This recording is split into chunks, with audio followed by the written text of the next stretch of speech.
So now, before we go into Kubernetes, the main question we ask ourselves is, why Kubernetes? What is Kubernetes? Oh, sorry, before then, I would like to introduce myself for those people that doesn't know me. So my name is Oluwasegun Adesanya. So I am a 3 times Kubernetes certified. I have the Kubernetes administration, the application, the Kubernetes certified application developer, and the security specialist. And I'm also accredited in Red Hat offering products like in OpenShift and container orchestration. So OpenShift is just like another flavor of Kubernetes. So hopefully we'll be going deep into that also. If we are able to, let's see how far we can go in Kubernetes. So I will be the instructor for the next 3 weeks as I'll be taking this course, and I hope we will all enjoy this section. I think you should become the Kubernetes prince. He said the Kubernetes prince. That's what we call Kubernetes prince. Okay, noted. Yeah, so before we dive into this Kubernetes, some of us might have the basic knowledge and some of us might not have the basic knowledge. So I would like to, for those that doesn't even are not in the maybe in the cloud development phase or are not in in cloud computing or not in software development sector, just people that are basically new to this. As time goes on, you will have what's it called? You will get to understand this if it is your interest.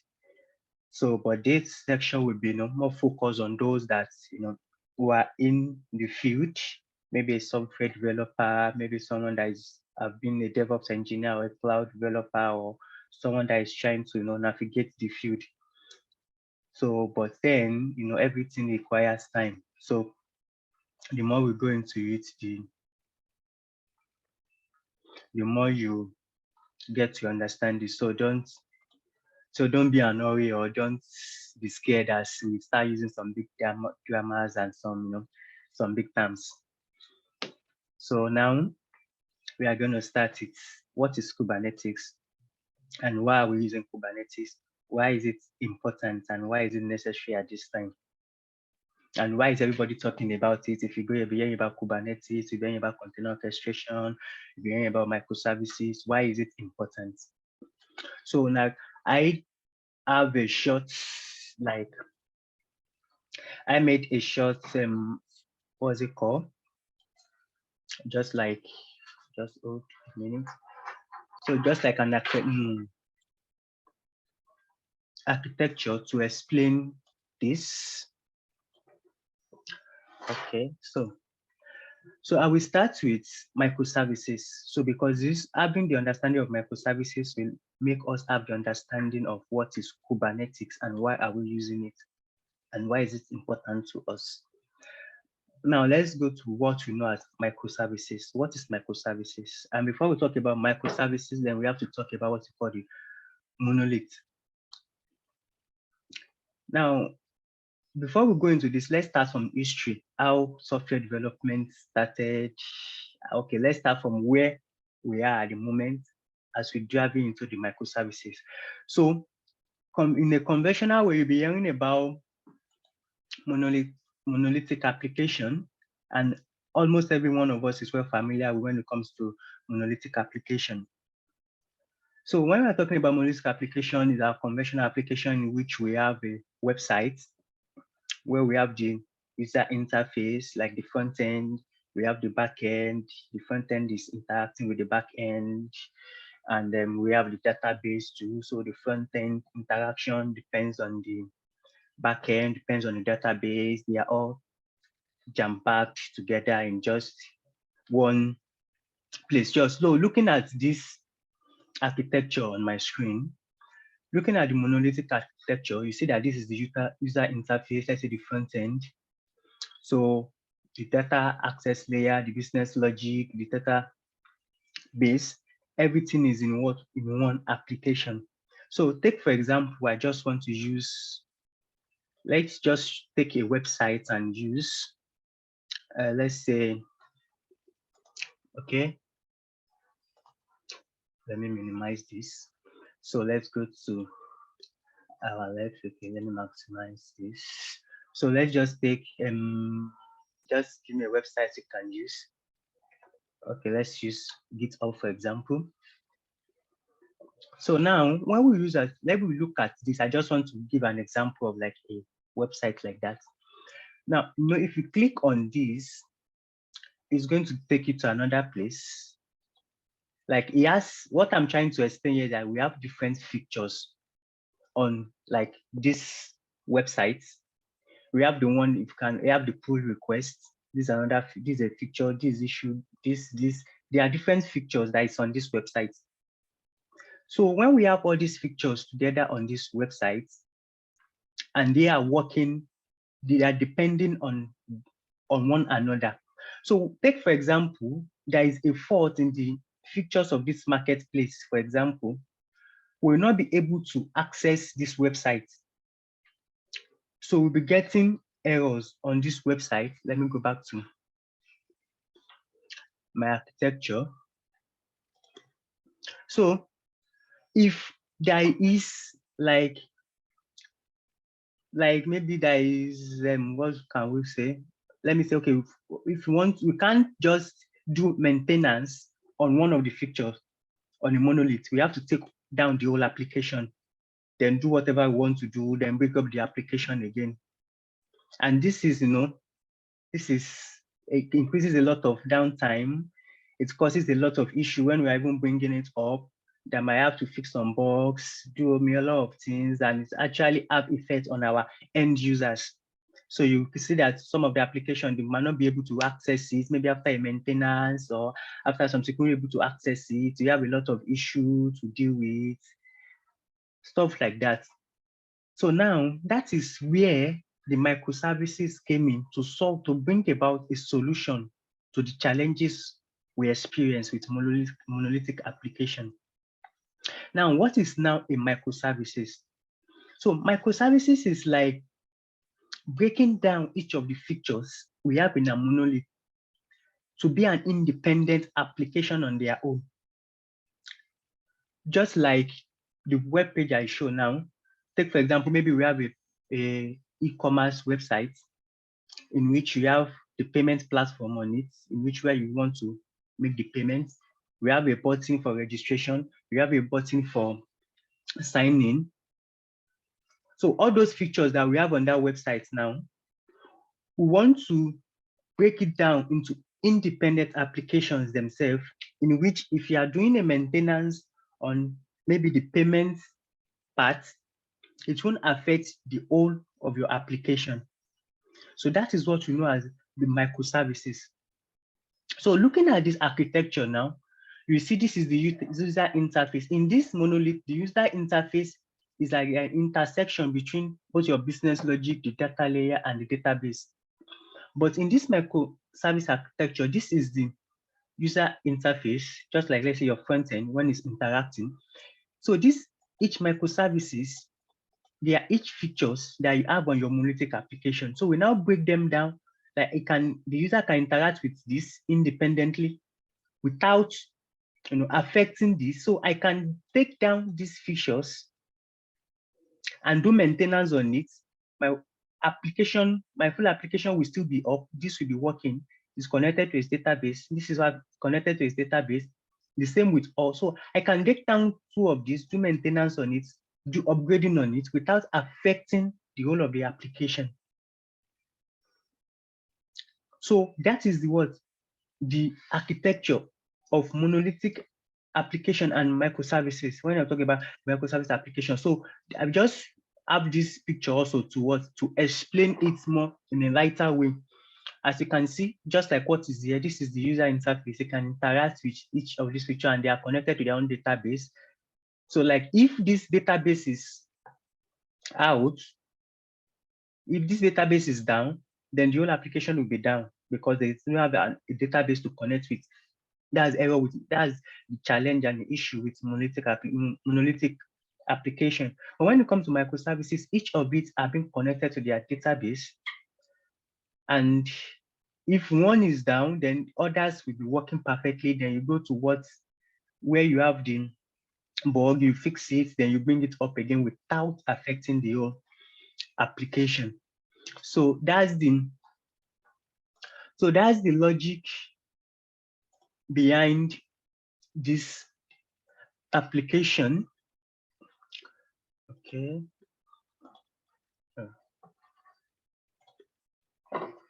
So that is the logic behind microservices. So now, when we are talking about these microservices, okay, let me go back to this. So looking at this now, when we divide these features into what? Into their respective application, like you divide this picture to make it an independent application. Because it's an independent application, now I want to move into another concept. I want to move into the concept of like Docker. Then from there, we now move into Kubernetes. Now, because these applications are independent, so we need it in a way in which it will be closely packed and it will be compatible and run on any operating system. Now, take for example, when I develop this application, okay, let me do this. So when we are working on this application, I might write this feature, let me use the word feature here in JavaScript. I can write this one in Python. This feature can be in what? Maybe in another language. This one can be in Go language. Now, how do we now combine all this together and they can able to form the same thing that we want? Because now, okay, take for example, when we have a conventional website, like maybe you write your website in JavaScript, your front end, then you back end, you use what was it called? What Node, you do Node.js for your backend. So in the front end now, you use JavaScript. But now we have different teams that are working together on that same website. People that are working, I'm still using like the e-commerce website, for example. So people that are working on the sign-in page, they are using the JavaScript. Those that are working on the payment platform, they are using Python. And other features, maybe they are using Golang or another language. Maybe some people are using C++. And we still want this same application to be a single application, to be a single microservice application. So that is where we need the Docker. So a Docker container will containerize our application. Just look at it in this concept into one, like the way this is like a container. This is like another container, another container, another container, different container. That is what the Docker will do. It will containerize our application such that it can work on any OS that we place it. I don't know if you understand, if you get the principle, but if you don't understand, just anytime, just call me back so we can go over it again. So the basis of these things for us to have the basic understanding. If you understand where we are coming from and where we are going, then it will be very easy for us to know what we want to do and why we are doing it. So that's why I want to take time to explain the principle behind it. So now, when we containerize this application into each, just like take a Docker, let me explain it in layman's language, just like your zip file on your system. If you have a folder and you have different things in that folder, and you want to send it to someone else. Take, for example, you are using a Mac OS and you want to send it to someone that is using maybe Windows or another person that is using Linux. If you zip the file and send it to the person can unzip it and get what is in that folder, regardless of which operating system the person is using. Do you get my concept now? So that's exactly what a Docker container is doing. Like, let's say what Docker is doing for us. We're still going to go more deep into when it comes to container. When we're talking about Docker runtime, why we are using it. I'm just using that to explain the principle of the Docker, what the Docker is doing there. So it zip up our application independently. You know, we want to have this picture independently. So now it zip it up and make the application, it runs the application in a container. So when it zip this application, each features of the application that you have, maybe the payments platform, the sign-in, the login, they are independently now. And those applications can run, it can make it run in a container. And container is ephemeral. That means it doesn't last long. You can just run it, kill it, and run it again when you need it. So that's the principle. Like if you want to run the application, let's run the application and see. You can run it in a container, kill it. If you send it to someone else can run it anytime, kill the application. So it's kind of, it has a temporary lifespan. It doesn't have a permanent lifespan. So now bringing each application together into a container and running them. So that means each application, maybe your login page. Let me try and do this. I don't know. Okay, let me do this. That is very common. Let me go to a popular shopping site. So now, looking at this website now, so now let's explain it in terms of like microservice. So looking at here, if I should go to accounts, you can see that it's sign in here. Everything in this account can be in one container independently. Everything in cart can be in another container independently, not depending on other container. So everything, maybe let's go up. This pay can be in another container on its own. Do you understand what I'm explaining? So now that's the principle with this. Looking at this, let's assume this is one of each of the application they are in their separate container. So we have been able to put each in the container and they are working perfectly. They are running in that container. Now, then the big question is, when they are running that container, how will they communicate with themselves? Because once I click on sign in from this user, I'm expecting it to take me to the page of signing. And when I click on maybe this page, I'm expecting it to take me to this place, which is the page. And everything is still on this same user interface. So I'm still using this same user interface, but whenever I click on sign in, I want it to take me into that container that is running. And when I click on another place, maybe this card, I'm expecting to take it to another container that is running. But looking at Docker, the way Docker will work, it just containerize our application. Just like you put each into each container, it just containerize it to be like single one we are working. You have your each compartment. Okay, let me use it like this. Maybe we are living in an housing. We have an housing estate. So each person has his own flat. I have our own flat. You have your own flat. So each flat is like an application. You know, in each flat we have our own family. Everything is working. Another flat, they have their own family. They are working like that. But we are in a community. So that community is like the whole application, like this Jumia now. You see it as that community. So we have each flat. But there is no way we will live in that community without interacting, because you want to go to the market in that same community. You want to go to the market, you want to go out. How will you go to the market if there is no communication? or you don't know the way? Or how will you interact with another person that is in another flat? How will you be able to exchange information or meet with one another? Do you understand? To pass information in the whole community, it is very difficult because each person is in their flat. I'm in my flat, I'm just there, another person is their flat.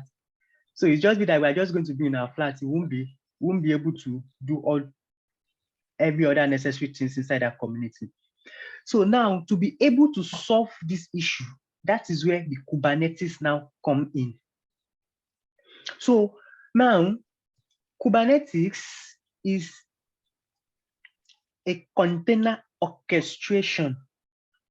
So we need to understand that Kubernetes is a container orchestration. What does the container orchestration mean? Like container automation. Now we have each container working perfectly. So we have each person living in their flat. I'm living in my flat. You are living in your flat. Someone, can you mute your mic, please? Okay. So another person is living in their flat. Let's assume we have 10 flats, equivalent to 10 containers. Now, how do we want to do it in which each flat can able to communicate with one another? We can exchange information. We can be able to navigate and go maybe to the market, navigate the street, and that. We need a proper planning. We need interaction. So, okay, the Kubernetes is now bringing the automation to that container. So, knowing which container to connect to another container and knowing to establish communication between them in an automated way. So you won't be doing it manually that, okay, I want this container. Okay, let's say I want this container to interact with this container. You won't just be doing it manually. Then once you communicate with this container and this container have any request, you should go to this container. So we can't do it manually. We need something that is going to automate the whole process for us and make everything working like we want. So that is where Kubernetes comes in. So Kubernetes is a container orchestration that make all activities or everything possible inside our container. Do you understand my explanation? If you don't, just let me know. Do you all understand? So I want a reply so we're able to move forward. Yes, sir, we do. Yes, we Okay. do. Okay, thank you. So now, let's now look at how is this this Kubernetes architecture? How is it? How does it look? Now, looking at this diagram, so this is our user interface. So it can either be from the UI or from their CLI that you're accessing this interface. So now, in the Kubernetes architecture, we have what you call the control plane, which is also the same thing as we can call it the master plane or the master node. And we have what you call the worker nodes. So I will explain it for us. So the control plane, or let's say the master node, don't be confused when they interuse it or you see it somewhere else. So the control plane is like the central plane that controls everything that happens in the orchestration process.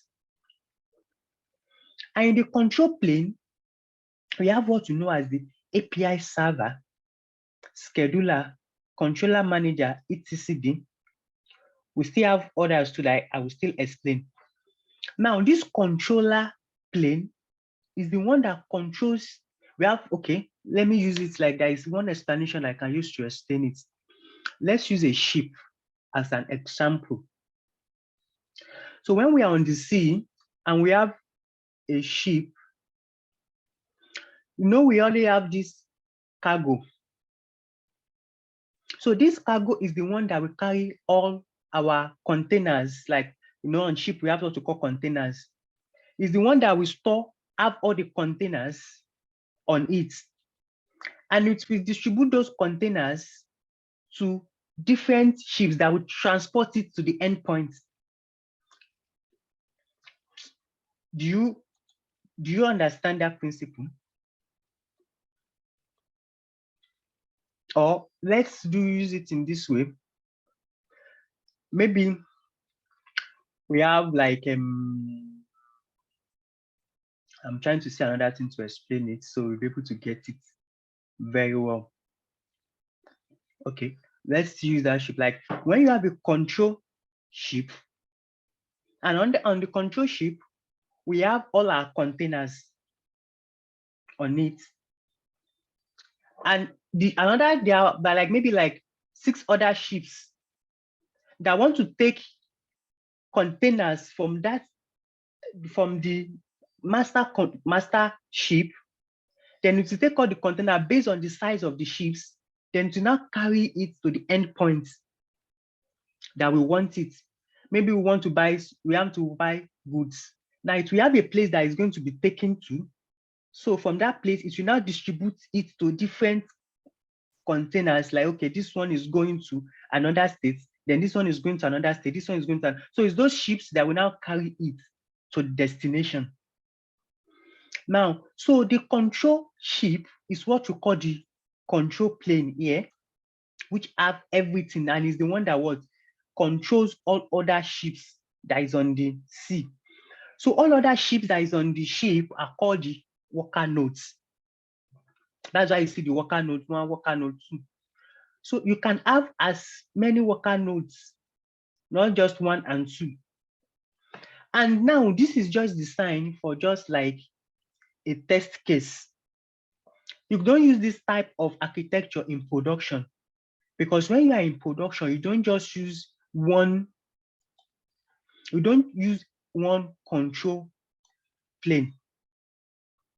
You use as many control planes just for availability. In case one is down, the others can be able to work, because if the control plane is down, then all your nodes are down. So now we need what? We need more than 1. Let's say 3, 5. We need it in odd numbers. 3, 5, but that's too much. In 3 is okay. So that your whole cluster will be working very fine. But in this case, we can use this. We can still use this. It's still okay for us to use. So we have the worker node 1 and the worker node 2. So inside our control plane, we have what we call the API server. You see, this API server is what we call the main orchestration, like is the heart of Kubernetes. So API server is the heart of Kubernetes because it is the one that controls everything that is happening in the whole of what Kubernetes. So now this is the scheduler. This scheduler is the one that schedules a pod on our worker node. Sorry, I don't know who's that. Can you please mute your mic? I don't know who's that. Can you just mute? Okay.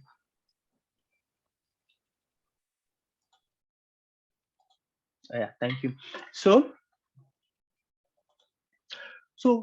this scheduler is the one that schedule the pods on this node. Is the one that, okay, the pods you want should go to this node or to this node. So this controller manager is the one that takes care of every other management activities. Like you want to create a certificate, like you want to create users, and anything that you want, they want to create a service account. We are still going to get there. I'm just explaining it. It's the one that is going to work to be like the manager. You are like, he's doing looking at it like he's taking the administrative tasks. And this one is just like, let's say the messenger. Okay, go and do this. Go and schedule the pod on this. Go and do this. Go and do that. So that is what this scheduler is doing. So, but this API server is the main is the one that do, like, okay, sorry for those that don't understand, don't watch football. Let me use football to explain. So this API server is just like the midfielder.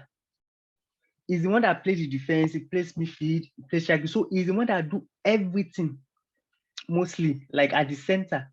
And he's the only one that communicates to the etcd. So etcd is just like a database.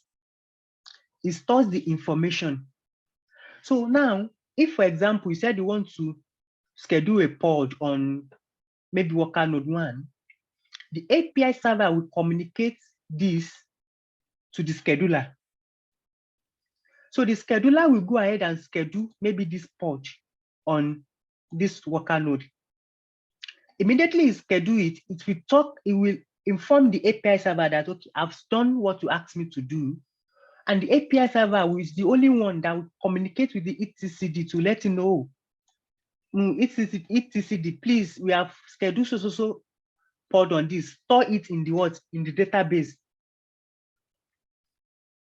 So it's the one that communicates to them. And note that this API server, scheduler, controller manager, etc., they are pods on this on this node. We are still going to get to the practical part now. So, but I just want to explain to you so you're able to understand the principle. So once I'm done with this, we'll go to the command line and demonstrate everything that we are seeing here. So now, looking at these worker nodes, you see that we have a pod 1, pod 2, pod 3. So each pod has one container. So now, if you remember what we did here, you know I said each microservices, they are being put into one container. Now these microservices that you want, this one that you are seeing here, this one is a container here. So we bring this container inside this pod. So note that this database too, we can put it inside what? Inside a container. The service that the request that the service that is communicating between this and this database, we can put them to also in what? In a container. So looking at this, so we can see that here you have one container, you have two containers, you can have many containers in a single pod. But mostly it's always advisable to have what? One container in a pod. So you can have many, depending on the capacity of the cluster you build. So you can have the pods that you want, then put them each inside one pod. But you can still put your application, then put your database in different container in the same pod. So you can have more than one container in a single pod. So look at this. This is a pod hosting each of the let's just use one application in each of the pod. Now, we now have what we call the container runtime. Because this thing is orchestrating a container, we need a runtime. We need a runtime that will make this container to work. That was where we need Docker. That's why I explained Docker as initial. But then Docker is not the only container runtime that we have. We have Podman. Then we have this QO. Now you see this Podman and this one, they are being used in OpenShift.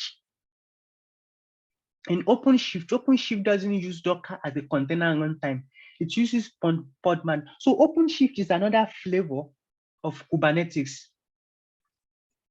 So it's another flavor of Kubernetes, like more advanced than Kubernetes, another flavor that most companies do use, especially when you want to create your on-premises, on-prem. So you use more of an OpenShift. So now, in this sense, we need a container runtime, which is the Docker we are using in this case. So now, this kubelet is like the captain of this ship. You know, we have the big ship that have everything. Then we have other ships that takes from this big ship, then distribute it to where they are going. So now, each of these ship has what? A captain. So remember the other time when I was saying that the API server want to schedule something on this one. So the API, when we tell the scheduler to schedule, the scheduler is not the one that will go and schedule here. The scheduler will pass this information to the kubelet, the chief. Okay, we have made an agreement, we have done this, we have started now, schedule, let this thing be running. So once the scheduler give that instruction to go and to schedule, so the kubelet is the one that is going to manage and maintain everything that is running inside this whole worker node. So the kubelet is like the chief, like the captain of this ship. You see that in each of these nodes we have kubelet. So is the captain and chief of this one, this ship. So the kube proxy, so is the one that mostly is responsible when you want to create the service, when you want to communicate. Like each of these ports is just like you are putting a container inside a container. But now when you do application, maybe you put your application here and put your database here, and still you want your application to communicate with your database, you have to establish a kind of service between them, like a communication. Maybe it's going to be a node port, a cluster port. We're still going to get into it. I'm just using this one to explain. So you have to have a kind of communication between your ports. So that is what this kube proxy is doing. Is the one that is establishing the communication between each of the pods. Because this container is running, we are running it inside this pod. Let's assume, forget about these two. Let's assume we have one container each in the pod. So we are running this container inside this pod is running. This also is running here. This also is running here. So now, if this one is running, we want to maybe we want to communicate, pod one want to communicate only to pod 3. So, and or maybe you want to communicate to pod 2, pod 2 to pod. So the kube proxy is the one that establishes the communication between them. So that is the simple architecture of Kubernetes. Now, let's now go into, I don't like much talking, let's go into hands-on and let's demonstrate some things, how we're going to do it. So now, how are we going to work with this Kubernetes? So is the next question. Like when people will say, okay, is it like install or this? So I'm going to give us. So now, is this okay or is it tiny? Can you see it clearly or is tiny? I guess it will be tiny. I think it's a bit tiny. Okay. So now I will change my VS Code so that will be clear. But I want us to create a folder, then everything will be there. So let me go into my desktop. Then let me make a directory Kubernetes CG into Kubernetes. Is there anything there? Right. Okay. So let me open my VS Code here. Well, I think you should be able to see my VS Code. Well, okay.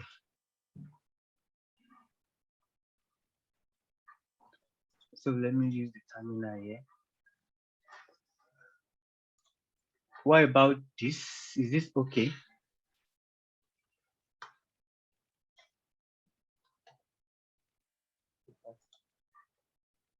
Okay, it's coming up.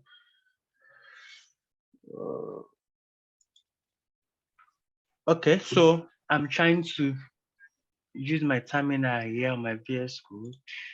Okay. I think this is okay, right?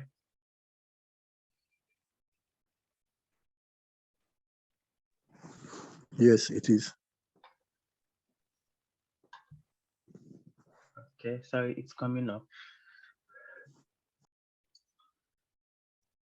So yeah, I won't really dive. Maybe I can just. I won't really dive deep into how you are going to. There is a way you can install Kubernetes in an ad way. I won't dive more into that. There are many ways in which you can install your own Kubernetes if you want to install. But if you want to do it for more practice sake, then I will teach you a way in which you can do it in a very easier way. So one of it is you can create your own cluster from scratch. I will also show us how we can create some cluster, and I will show some clusters I've created.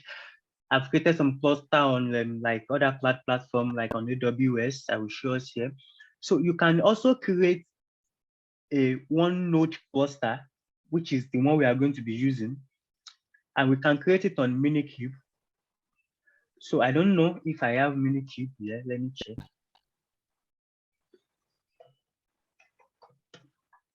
Minikube start. I doubt it. So I don't have Minikube.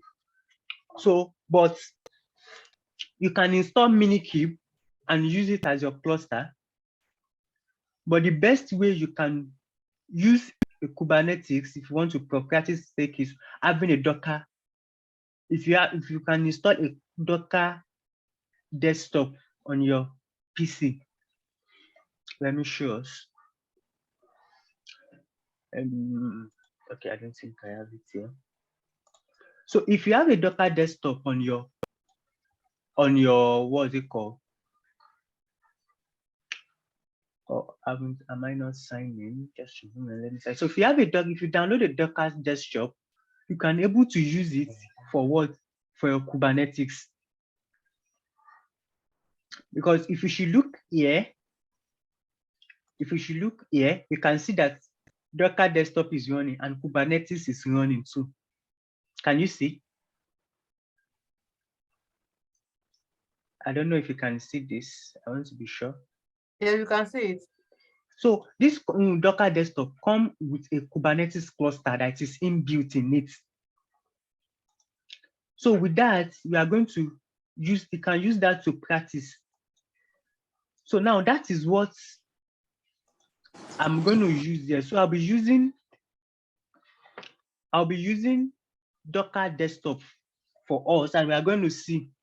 Now, the first thing is let me show you all the clusters I have created that I have initially, although I've deleted some and I still have some. That's where I thought I have Minikube. Oh, okay. I think I did a mistake in the Minikube. Typing. Okay, I still have Minikube. Okay. I don't know I have Minikube. Okay, so this is Minikube. So my Minikube is working. Let me do Minikube status.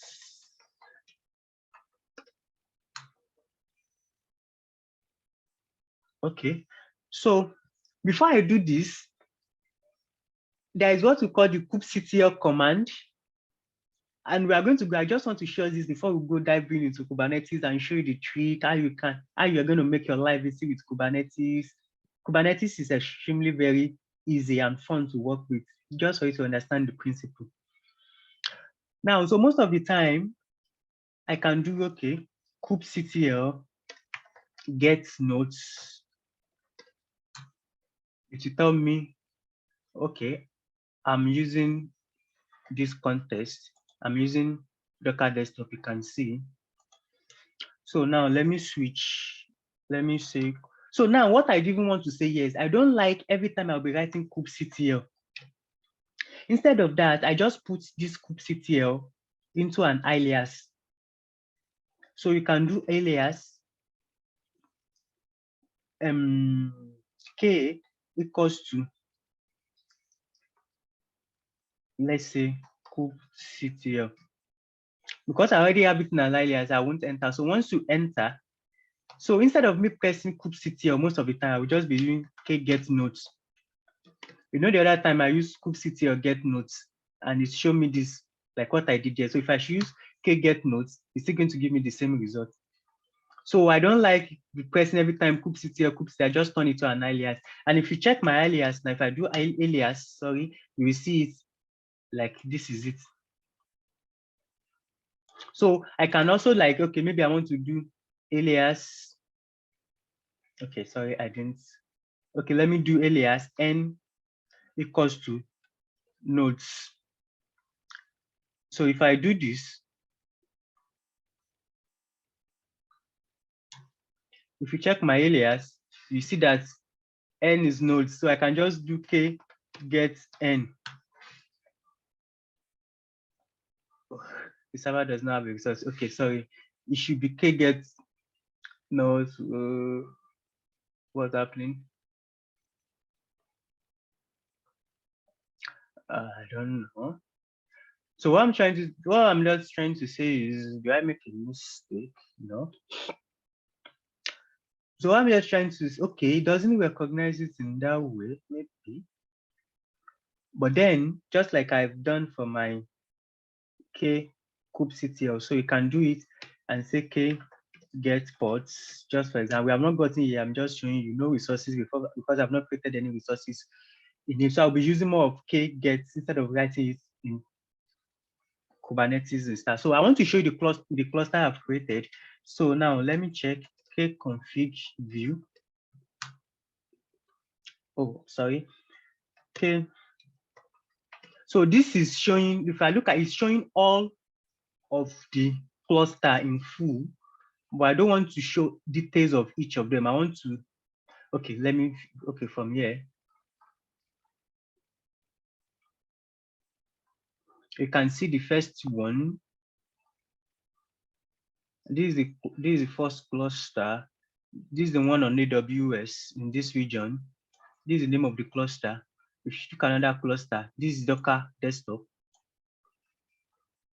So this is another cluster. This is for Minikube. So, but this is not what I want to do. Kconfig. That is, I want to get contests. So the context will show. Okay. Kconfig.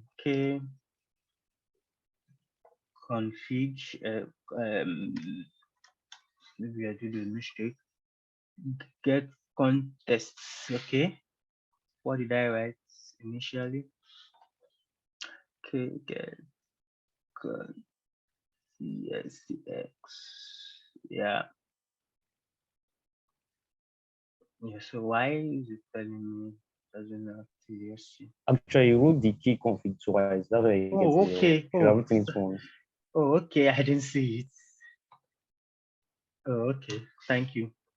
Okay, so these are all the clusters I've created. These ones you can see. These ones are in AWS. All these ones are in AWS. So this is the Docker desktop that I'm using. You can see, and this is the Minikube. So now let me switch to Minikube. Okay, config use context Minikube. Let's see. So it has switched to Minikube now. So let me do k get nodes.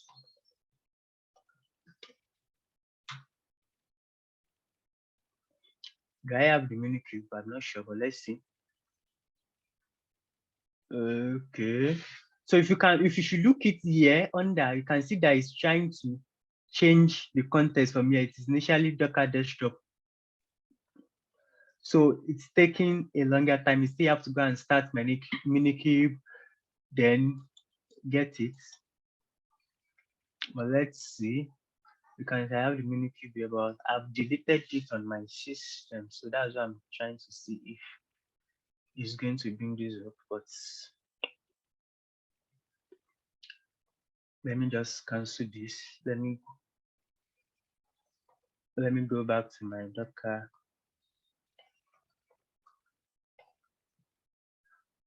desktop. So now I have my Docker desktop. I'm in my Docker desktop. Let's get the nodes again. So like I said, this one is a single node. You can see it has the control plane, and inside we are using that we are using that same control plane for our worker nodes too. It's just a single cluster. Minikube2 is a single cluster, like a single node cluster rather. So you can create clusters too on AWS, and you can create your own clusters too from scratch also. So now, here in this Docker desktop,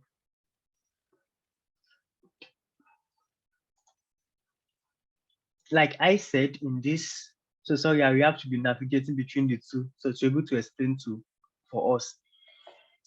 So now, the other time I said this API server, scheduler, this and this, they are like a pod on this node itself. So they are like a pod on this node, and this one, they are more called like a static pod. They are just a static pod in which once you create it, you just need to create this definition file. So once you create the definition file, is the one that is responsible to control other worker nodes. So we call it a static pod. So we are still going to get to that area, but I'm just trying to explain to us. Now I want to show us all these pods in here now. So let me do something, get ns. So this is a namespace. So a namespace is when I was explaining like the apartment, if you remember, like the community rather, like maybe in an estate, rather, each person has their own apartment. Each apartment that they are, each apartment, maybe they have a family, they have the father, mother, and children, they have the name. Another building too, they have the name. Everything they do in that building is inside the building. Before they can go to another building, they will need a kind of, let's say, a kind of permission or a kind of service to be able to interact with another flat. So each of this controller, this control plane is created in like a single namespace. Although it might be complicated, but the more we go into it, the more you're going to understand. But let me show you this. So these are the namespace we have. I created this one myself. I was distributing. So this one too, I created this namespace, but this is the one you'll be using inside this this Docker desktop. Now let's get the pods. Okay, get pods in this namespace, kube system.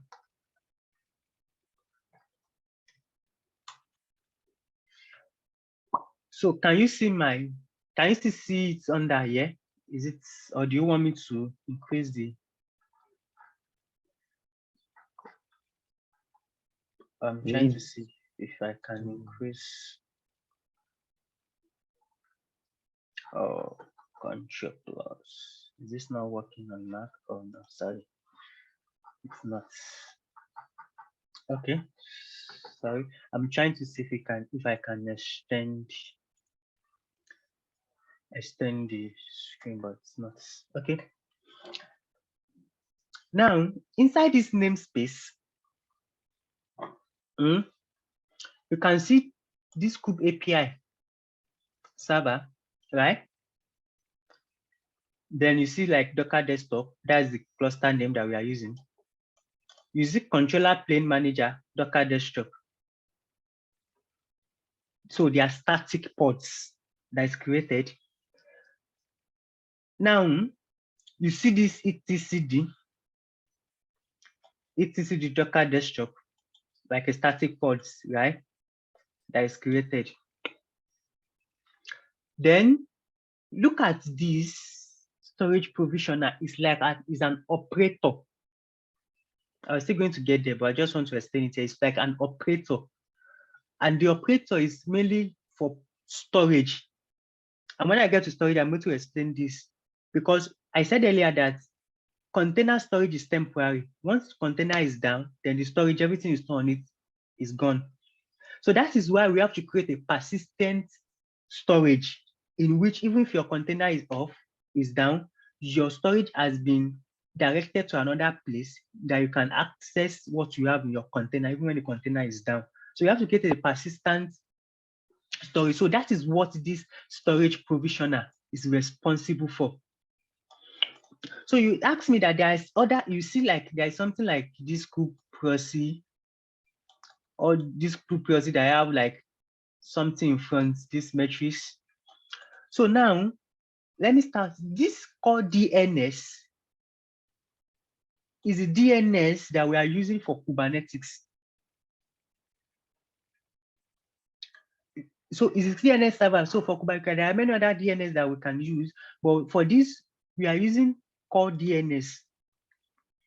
So, and you see that this core DNS, look at it, it has these numbers in there. It has these special numbers and characters, like this is special number. It has something like this. So this will show you, this will make, if you see something like this, just know that it is a pod with replicas. We are going to demonstrate it. You see that they are pods with replicas. That's why you see them. It's a single pod, but they have two replicas. That's why you see them like this. So the same thing also for Kubernetes, you just have a single replica. That's why you see it like this. But if you look at some like here, you can see they don't have such, they don't have the same naming convention like others. You see that they are different from this. So these ones are replicas. If we create a replicas of them, I'm going to explain why. And you can see this one, they are single. You can see they are, look at it, one, the controller, the kube scheduler, and the etcd. So if you check the picture, we have the API scheduler, we have this scheduler, you have the controller manager, and the etcd. So those are the ones that we created with the what? A static pod. But others, they are what? They are replica. I hope you are getting what I'm saying, or you are lost. Just let me know if you don't understand or you're kind of lost. Just let me know so we can go over it again. Are you following me? I will need a response from us to know. Yeah, we are following you. It really I'm makes just kind sense. of confused about. Hello, can you hear me? Okay. Yeah. You spoke well on the other static pods. I was like trying to explain. Okay, I understand other pods you've listed, which are HTTP, Kube API server, and the rest. But you never spoke about the metric server, which is not so I'm going to one. If you notice as well. Yeah, so I'm going there now. So now, if you should look at this metric server, look at it here. You see that this 0/1 is running, right? So this metric server is going to be deployed separately on it, and it's going to be deployed as a daemon set. So when you're talking about a daemon set has just a single, like it's a single port on each of the nodes.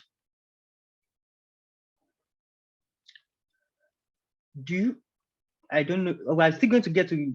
We're going to get to replicas. We're going to get to, we're going to get to daemon set. But this matrix is the one that actually determines the metrics on each, and is determining the metrics on each of the pods. Do you get? And each of the nodes. So it transfers the metrics from one to another. So this one is not deployed together with it. I don't know if Docker desktop actually have it installed. Before you can use this metrics, you still have to deploy it on your own as a daemon set, and it's going to run one. It's going to be like a one replica on each of the nodes. So that is this metric server. Is the one that do the metrics on each of them. So it's going to be like a daemon set that is going to be deployed. So this one is going to deploy separately. So are you with me? Do you understand now?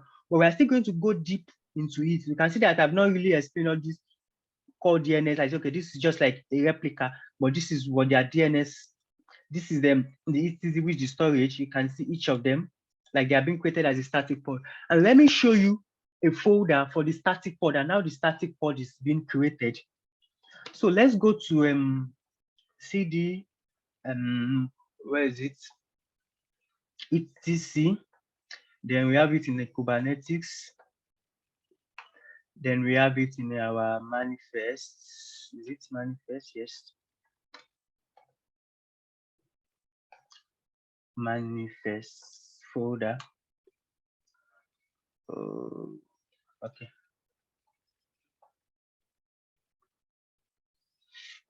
Just a moment. Okay.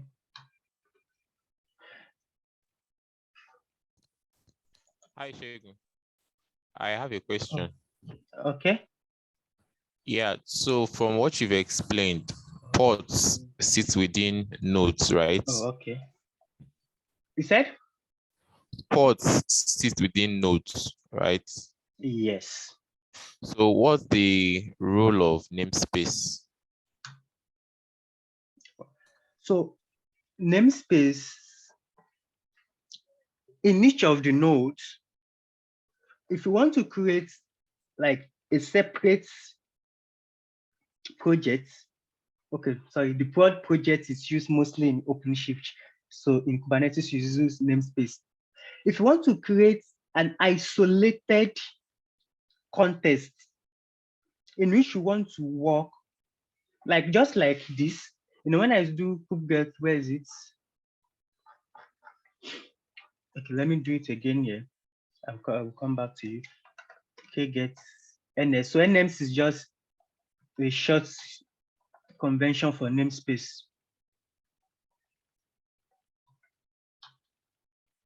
It's give me all this one. So this one is the default. So each of this one is like an isolated context in each of the node, in which whatever you do there will not be open to others, except there is what a kind of rule, or like it's a kind of rules or rule that's okay, I want you to communicate with this namespace and with that namespace. But without that, everything that in a namespace, like they used to say that whatever happens, just say whatever happens, Texas stays in Texas, something like that. So whatever happens in each of the namespace stays in the namespace, unless otherwise stated. So namespace is just like an isolated context in which I want to do everything I want to do in this context. So that is what the namespace is doing. You can see that when I was getting the pod, I do get pods.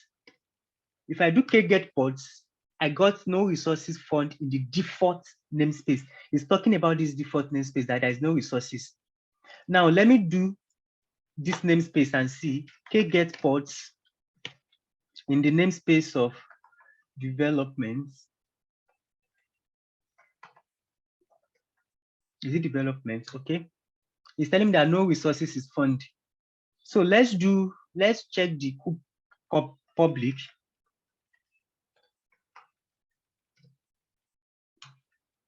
You can see there's nothing in those namespace. I think I have one in my namespace. I'm not sure. Okay, you can see that in this namespace, I created a cron job, a replica. You can see it. This is the main place. So everything that is in this namespace is isolated from others. But when I check the kube system, it's in the kube system namespace that we have what? We have what is it called? That we have all our static pods.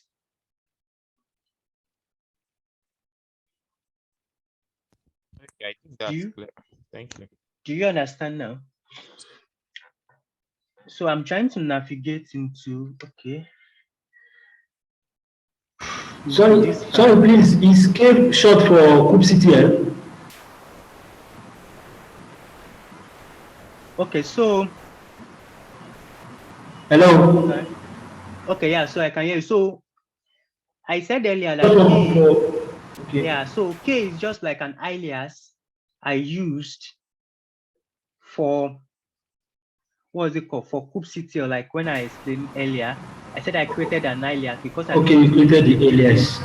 yeah, so I don't want to keep repeating kubectl every time I'm typing. So this is what that's what I did here when I was using my alias. So you can also create alias for anything you are doing. Like if you don't want to be repeating it, like what is there?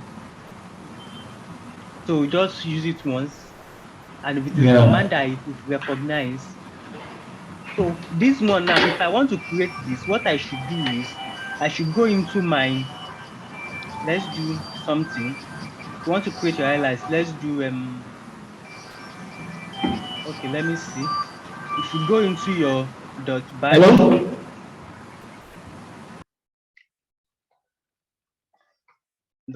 I'll see, then user, is there something like that here? Didn't I have a bash here? Don't have a bash script here, right?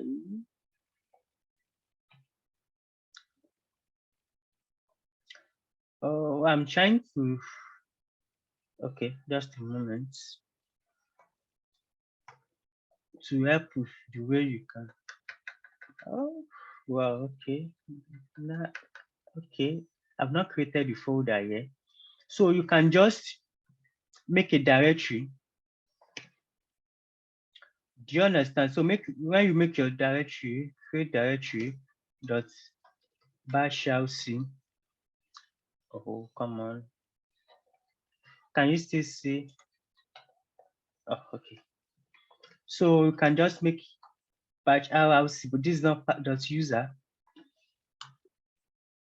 So if you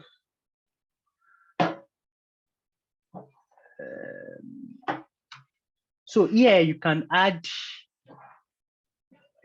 most of your alias here and save it. So every time you want to use the alias, you can use it here. So that's, oh, I'm not saving. So don't mind me, I'm using Mac. I don't use it more for this. So where are we? Okay, so I'm talking about, I just explained namespaces, right? Do we understand that? Does anybody have any question? Okay, since I'm not hearing anything, I've just assumed no question for now. So I'm trying to check something. I actually forgotten what I was trying to check earlier, but then it's fine. Okay, what you were explaining that was those static poles. That's what you explained before the question was asked. Oh, okay. So now what I'm saying, like all these ones, they are created as a static pod. So we still go ahead and create, we still do our own, how we are going to create all our pods, how we're going to create a static pod, how we're going to create a replica and everything. So that is where I want to go now. I want to lead us to your most favorite, what should be your favorite reference, which is the documentation. So anything you want to do, you always visit the documentation. You always visit the documentation every time. That is where you get to check what do you need. So it's not that you have everything in your head. So documentation will open you to what you need to do and how you want to do this. Now let's just try and get documentation on. So I will be starting now with what you call pods.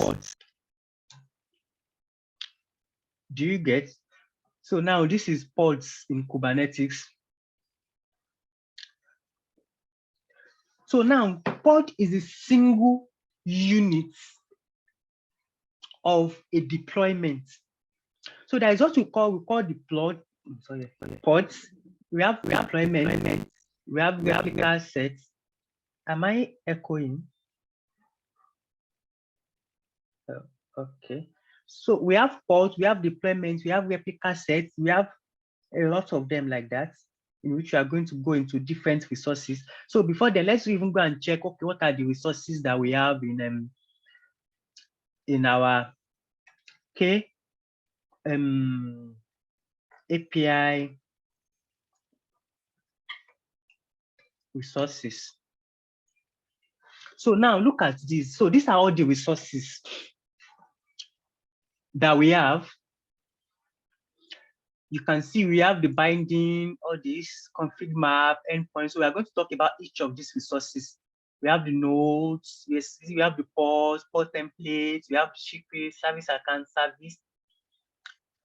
So all these ones, you can see them, the API version v1.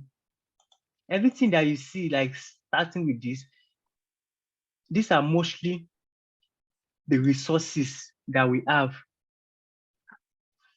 So all these ones that you are seeing, like all these ones, okay, this one too, this is part of it. But if you are seeing something like, okay, like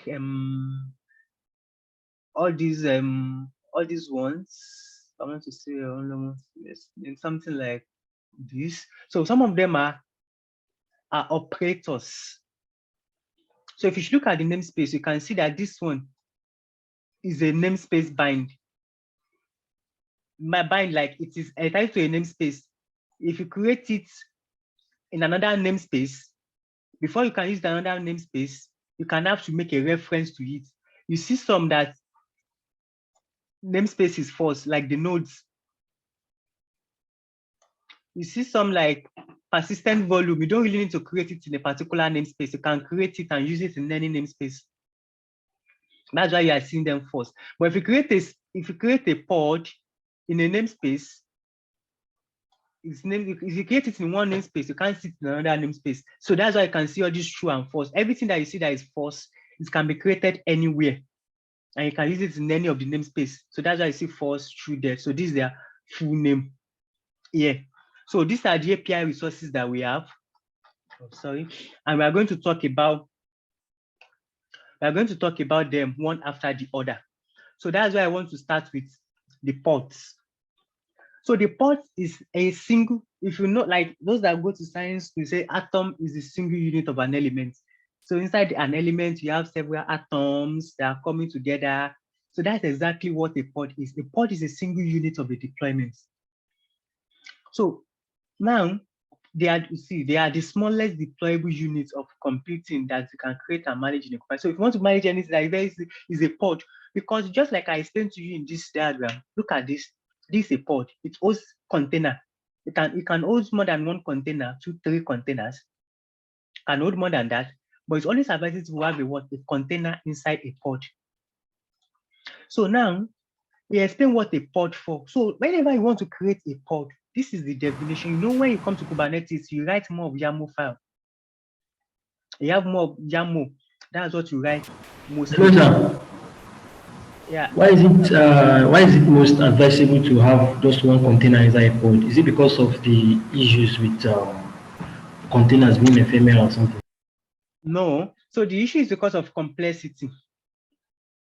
No, for example, if you have one container, yeah. So if you have one container now, that is your application, and you have another one, maybe your database in that same container is still okay. But for example, if you have two different applications in one port, two different container, like one application, like two different container in one port, maybe they are hosting two different applications. It might be a kind of complex. It might be complex, you know, when it comes to like service, exposing them. You have to be okay. I want to use node pods to expose them. I have to use container, you know, that kind of stuff. So that's why it's just advisable to put each of them in different pods. All right, thank you. So now looking at this now, so maybe our time is being spent, so we can just use this pod and finish. But if you still want us to continue after this, we can still continue though. But then maybe we should just go with this pod and just finish with this. So looking at this pod now, if I want to create this pod, this is a single unit of this pod. I mean, sorry, what am I saying?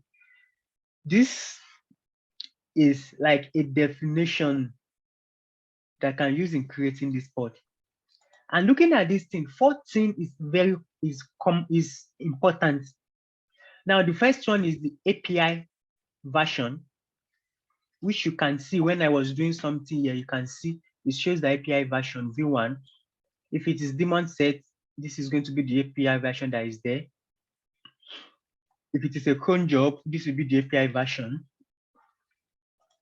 So the fourth thing that are important are the API version, the kind. What am I creating? Is it a pod? Is it a deployment? Is it a daemon set? Then the metadata. So this metadata is what we explain to us what is the information of this pod, the pod name, the namespace that maybe I want to put this pod in another namespace, the namespace that it is, what is the other information about it. That is what, if you want to put description, what is the pod doing, I'll put everything in this metadata. Then this spec is going to tell us the specification. Like now, this spec now, we say, okay, the spec, the container inside it, this is the container. The name of the container, we are using an nginx container. This is the nginx image we are using. Then this is the port. Then here we can add another container. So we are going to create one now. Let's copy this. Now this definition form. So now let's go to, so let me create this. So now let's go to our VS Code. So we want to create a pod now using nginx. So let me open a YAML file. Let me say first pod.yaml. So I copied this definition. Yeah. So I copied this definition file here. So let's just rename this. Let me even do it in this. I want to do, okay, I can do it here. Or just that this thing will give us what is it called? It's going to crash, but let's do it. Namespace. Let's just say first. So let's give our container a new name. Say nginx. Let's just say first container. So we are using this image, this version. Let's leave it like this. Okay, it looks good.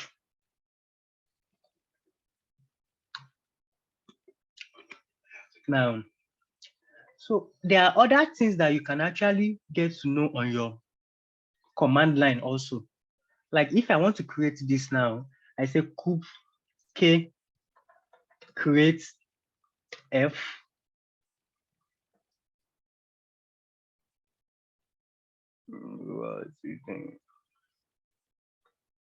So I do k create f first pod.yaml. So do you see what the command, do you see what it gave to me? I got an error. Not initially I said I'm going to get an error. Why? It's telling me that Because the namespace does not exist. Exactly. So that's what I want to do, because the namespace does not exist. But I don't want to create it in this default namespace. So what will I do now? The first thing is create namespace. Let's just say first, because that's what we do. So the namespace is created. Now let's run that command again. Our pod is created. Do you get what I'm saying? Now, Yes. if I want to do k get pods, no resources in the default namespace. Why? Because I didn't create this pod in the default namespace. I created another namespace. So now, let me say k get pod in f of namespace of first. You can now see this is one I created is ready. Now, so that nginx image I use, let me go back here. So this, here I said the container name is this. This nginx image I use is now, when you build up your application, when you maybe you build the application and you put everything in an image, right? Are you with me? Like, I'm back to Docker now. When you build an image using the Docker file to build your application into an image, are you familiar with this? Are we familiar with this? Yes, I believe so. Yeah. Okay, so when we build it into an image and we push it maybe to a registry, so that registry is what we are going to put it. That's the image name that is going to be here. And this container port is just saying the port that this image is going to listen to. Do you understand? And when we run it here, so that our image, our application is now going to be running inside this image. Do you understand? Please, can you come again? Like a brief recap of the I was last just trying to explain. Okay, I don't need to open it. Let me just. So you can see that this image, this is the image name that we are using. We are using Nginx. So it's pulling this thing from Nginx image. Do you understand? That's why it's Yes. using this image.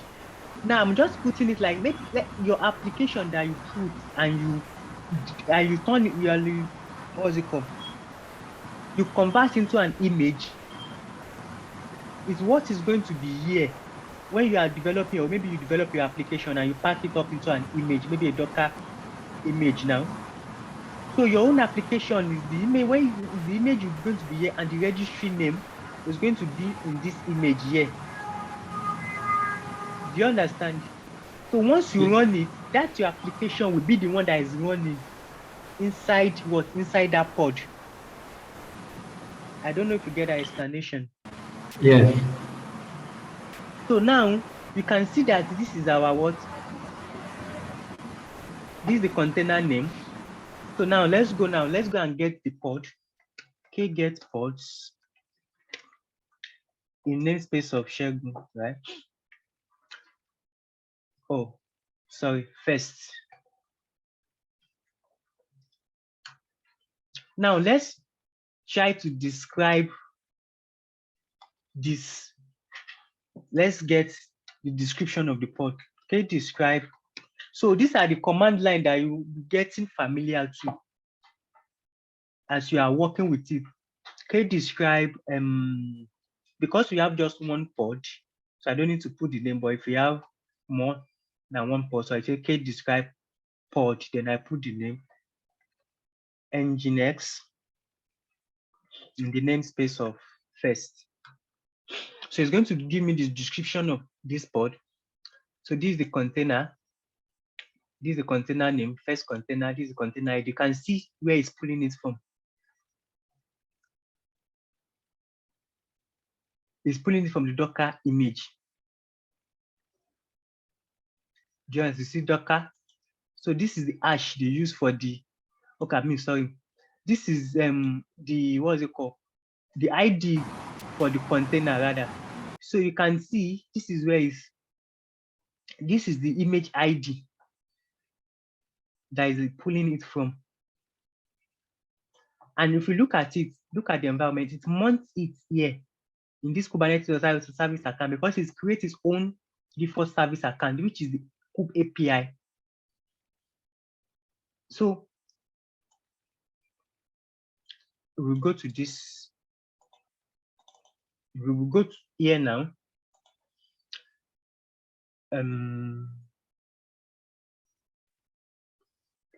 Is it a folder? Let me check something. Oh, sorry, this doesn't copy it directly.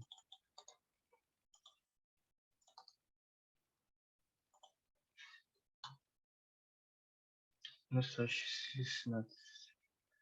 Blah, blah, blah, blah. I think that is a file, right? Yeah. So that means I should see is it okay? Let me see the. No, it's not okay. I know what I would do. Yeah. So now, oh, okay. Let me try and look. Oh, yeah. Sorry. But if I should, so that means I have to use sudo.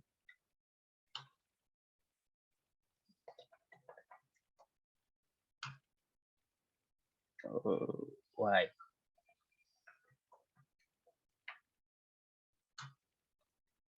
No, so it's no. So, okay. So now, if I want to do this, you know what I can do? So I can go and get, this thing is telling me that it's service account.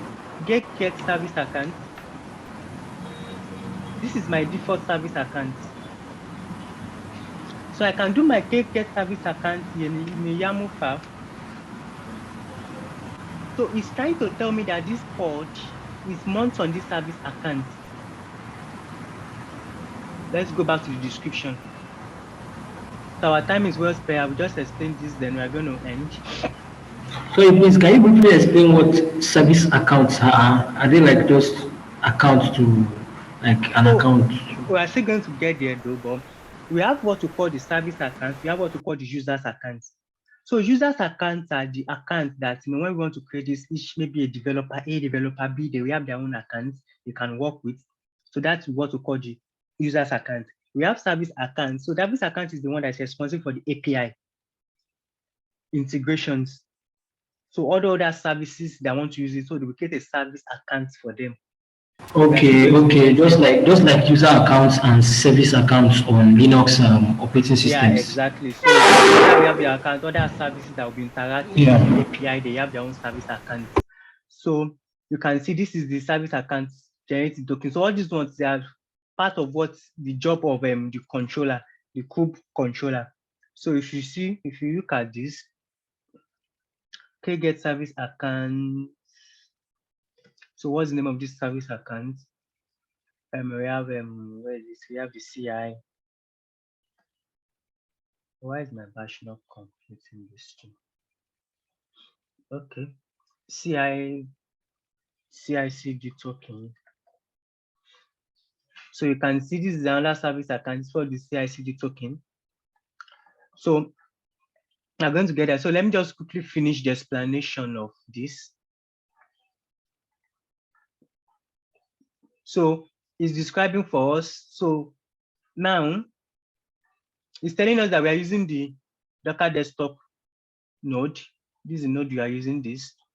You can see this is our IP, telling about the container, what's the state of the container is running. This is the port that the container is going to listen to. So this is where it's being mounted, service accounts from the Kube API server. So you can see some information. So let's just get the log in it. Okay, logs.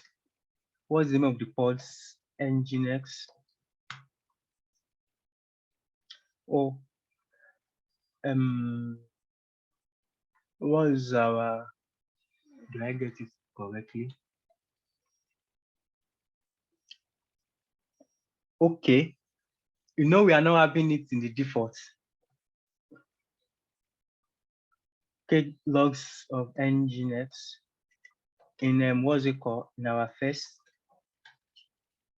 So there is no log. The other time we just look a log, it give us error telling us that for the Nginx not found. So, but then when we now switch to our what in our what's it called in our namespace, it now give us this. So another quick something that I want to show you. So then we are able to know how you can create a pod using the documentation. Using this, so we have to get used to the documentation. If you want to create any other things like creating a job, we are still going to get there. Like this is still the starting, but let me just use this one to run off. No, the same thing I created here, I can create it. We have two types of command, the way we use our command. By the way, I want to show us something. So if you don't need to memorize the command. If you don't know it, just use the word k create help. It's going to bring out, it's like you have a full documentation here. It can tell you what you can do with it. So k create, you can tell Kubernetes create f. So this is how we created the pod. We use pod.yaml, you can use pod.json, it can be in JSON format. You can cut it. So it's going to tell you what you can do. So it can be k create, maybe you want to create a cluster, we are still going to get here. But like this one, it's just like you k create -f, then the file name, which is in the first job.yaml that we did. Do you understand? So just use this. It's going to show you what you can do with it. So you don't really need to really disturb yourself or memorize it. So now let me now show you another magic in this. I can bring all those pod that I created in another file. Maybe I want to edit it. I can do k edit pod, because that's the only pod. I don't need to give it the name in first namespace.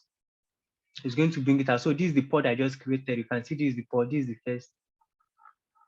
So I can redirect this one into another file. I can edit it. Let me do this. So instead of me using edit, I can say k gets pod in this namespace in YAML file.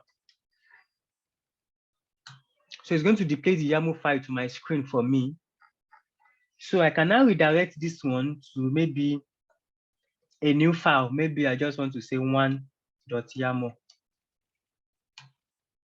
So it will store everything in that into another file for me. So let me open that one.yaml file. So now I open this one.yaml file. You can see, yeah, I can edit it, change it, and create it with another pod. Do you see everything? It just created more things like the timestamp when it creates all those ones. You might just come there and say, okay, I don't want this one. Resource version, I don't want this. Remove everything and create what you want. I'm just showing us this, how we can do this. You can change the volume, month, location, and create it again. Do you get?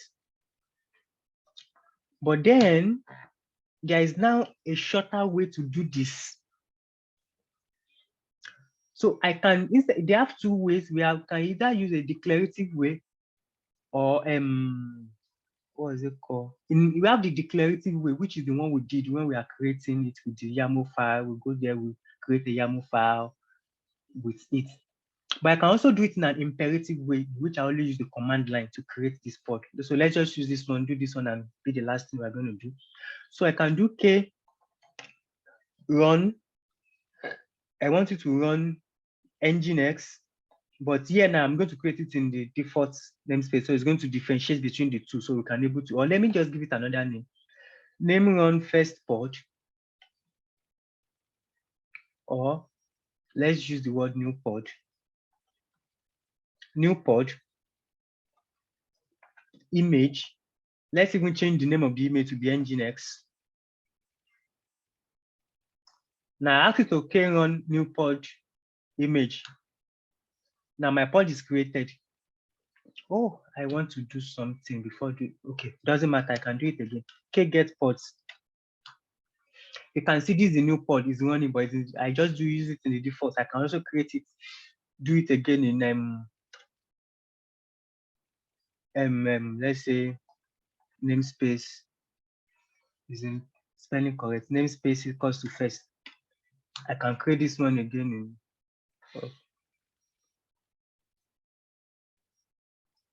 so double dash namespace first, get pods in first namespace.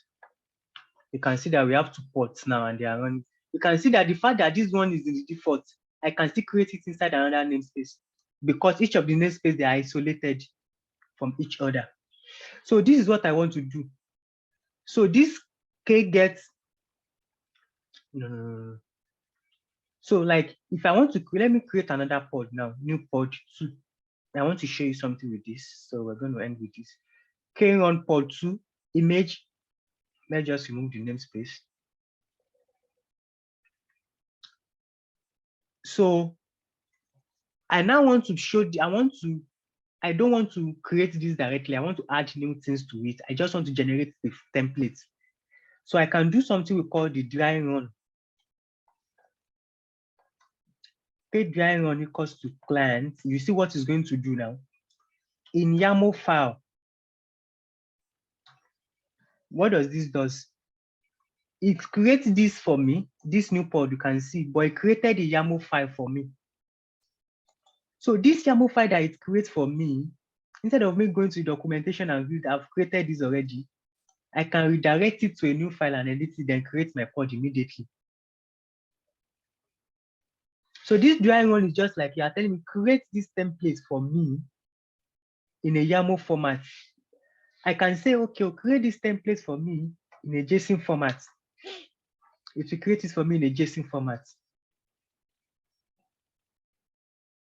So the more you get start working with it, the more you get used to it and the command line. So I won't want to take much of our time. Let's just try and do this. Okay, in a YAML file.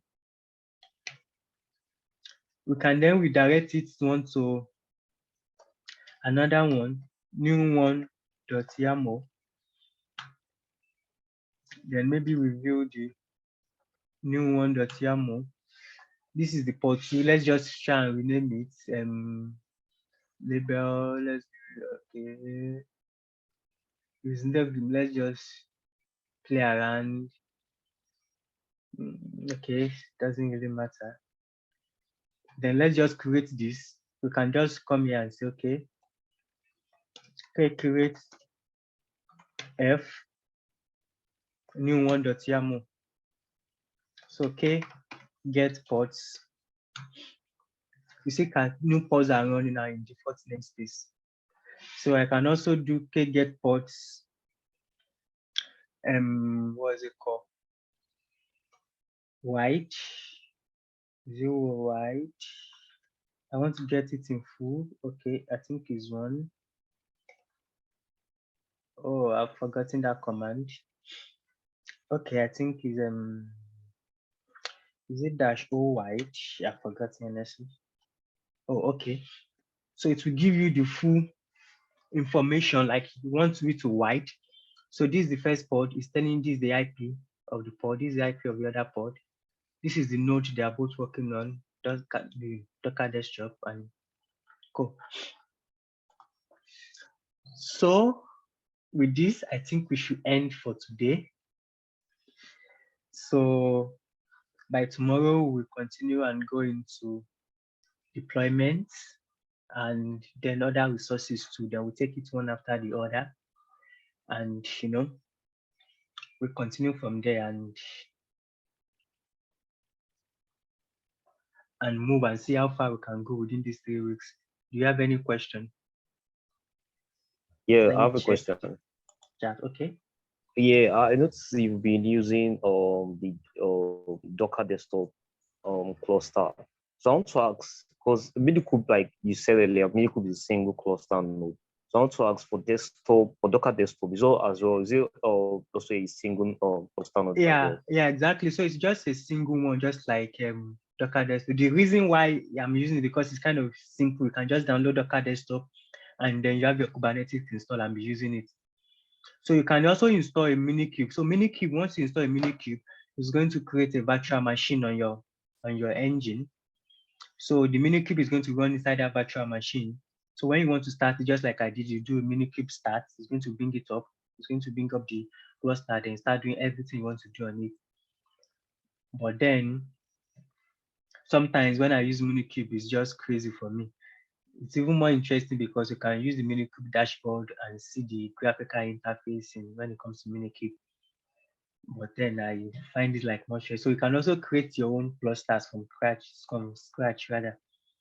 Maybe you can go over that now, but that might even take time and stuff like that. but we can go through that one. So that's why I'm just go to with this because it's easier just for you to install Docker desktop. And if you have Docker desktop, you have a Kubernetes install on it, then you can just keep using it. So that's it.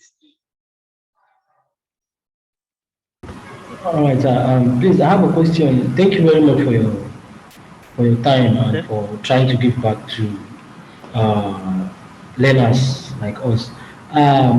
My question is relating to the last question. So, what's your advice for beginners in this container orchestration Kubernetes? Do you So think like do you think we should use Minikube or Docker Desktop? Because I had a problem with Docker Desktop on my Ubuntu VM. Actually, I'm using a Linux operating system as a host, which is Kali, while I decided to run Docker on Ubuntu VM. But Docker Desktop stops whenever I like open it and start to just show it so stops. what we advise is don't use it in your VM. Do you get? You use it in on your Linux. On the host operating Yeah, system. on your host operating system. If you use it on your host operating system, and at the same time you can use a mini cube. A mini cube is going to but if you are using a mini cube, you won't use it in your virtual machine because if you use it in your VM, the VM will want to create another VM, so which will be double virtualization. And nested virtualization is a Yeah, problem on and the yeah, systems, exactly. right? And you will have issue with nested virtualization. So the best thing Oh, is to do it on your host. Then the host is going to launch a virtual environment for it. But if you are doing it inside a virtual environment and you are trying to do a nested virtualization, you will have an issue with it. but the issue I have now is that the host operating system is Kali, and I don't know, Kali has little issues, but probably I have to look for a way to tweak it because If you are I'll using have Kali, I to. don't I don't know if it has an issue, but I don't think there should be an issue with it. But I've not tried it anyway. Okay, probably I have to learn how to like create path variables because I think the first time I tried to install Docker, I think Docker is installed, but whenever I like run, is it Docker version or try to get images, it brings an error. I don't know if I should show you now, if maybe, or if you can provide Sure, a we solution. can still after the class and check it out. All right. Yeah. So does anyone still have any question, or we can just end the section today?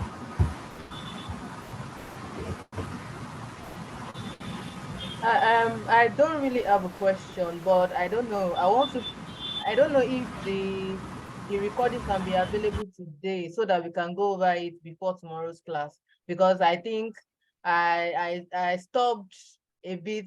I mean, you guys dropped me like midway.